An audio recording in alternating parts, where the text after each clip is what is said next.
My name is Arnold Roth. I'm the father of Malka Hannah Roth, who was murdered in the massacre that took place in the Sbarro Pizzeria in Jerusalem on August the 9th, 2001.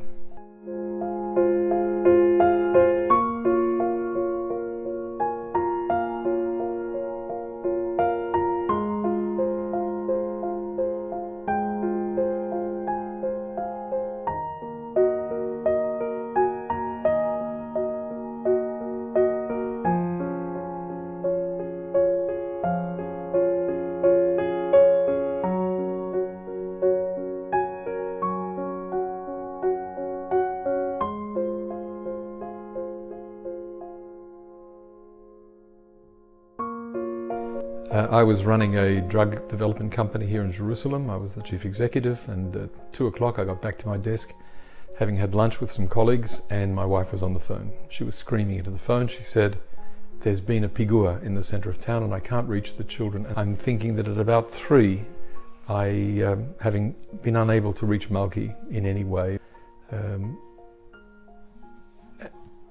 we didn't know the outcome for ourselves, for Malki, until 12 hours later.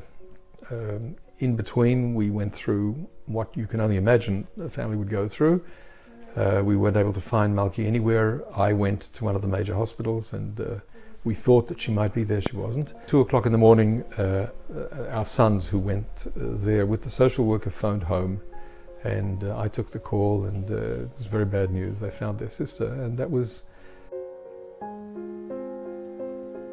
In the first few months, I met my daughter Malki on the path outside our apartment several times. At least in my mind, I saw her, because very often when I would come home from work, that was when she was coming home from school or from her youth group, and we would meet in the lovely pathway outside our home, which had lots of trees and flowers.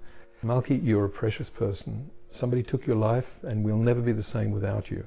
Malki was very friendly. She had a lot of friends. She was involved with friends all the time. She loved being a youth leader. Even though she was only 15, she had her own group of girls in a city outside of Jerusalem where she spent every Tuesday afternoon and every Shabbat. Music was a very big part of her life. She was a talented flautist. She was in the Jerusalem Youth Orchestra, going to her concerts, even just the end of year recital at her music school was fabulous. It moved us, I would say, both of us, my wife and I, but certainly me, to tears. But more than anything else, the way I remember her is the way in which she embraced having a sister who was extremely disabled, and still is. Our youngest child lives with us. She's extremely disabled, has no communication with the world. She's blind, has very serious brain damage. Malki adored her. And the best way for me to convey that is that Malki, who'd never had a conversation with her little sister, but loved her, would pick her up in her arms at the end of the day.